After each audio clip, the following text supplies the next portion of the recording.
ইতিহাসের প্রথম মৌলভীবাজার শহরে রাম নবমী উদযাপন। মর্যাদা পুরুষোত্তম ভগবান শ্রীরামচন্দ্রের আবির্ভাব তিথি উপলক্ষে মৌলভীবাজার শহরের ইতিহাসের প্রথম শ্রীরাম নবমী উদযাপন করা হয়েছে।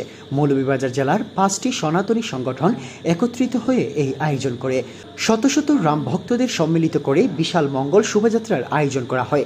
মঙ্গল শোভাযাত্রাটি মৌলভীবাজারের শ্রী শ্রী লোকনাথ সেবাশ্রম সৈয়ারপুর থেকে চাঁদনীঘাট হয়ে চৌমোহনার দিকে এসে নতুন কালীবাড়ি হয়ে সিকান্দার আলী রোডের দিকে গিয়ে মৌলভীবাজার পৌরসভার দিকে বের হয় এবং আবারও পৌরসভার দিক থেকে চৌমোহনা হয়ে শমশেরনগর রুট হয় এবং লোকনাথ মন্দিরে সমাপ্ত হয়।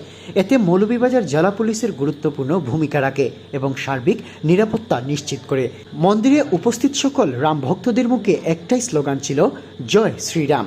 রামনবমী উদযাপনের একজন সক্রিয় সদস্য বিজয় সরকার বলেন, মৌলভীবাজারে প্রথমবারের মতো 5টি সনাতনী সংগঠন একত্রিত হয়েছে।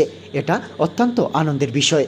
আমরা আগামীতেও আরও বড় করে রামনবমী উদযাপন করার আয়োজন করব প্রভু শ্রীরামচন্দ্রের কৃপা হলে।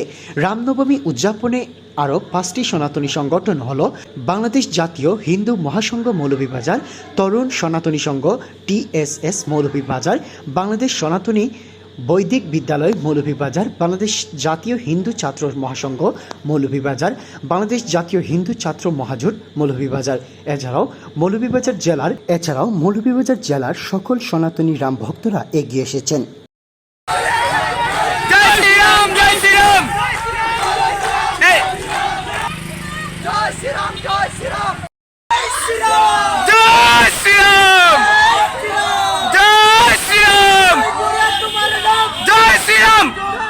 বিজয় জুড়ে তোমার নাম। জয় শ্রীরাম, জয়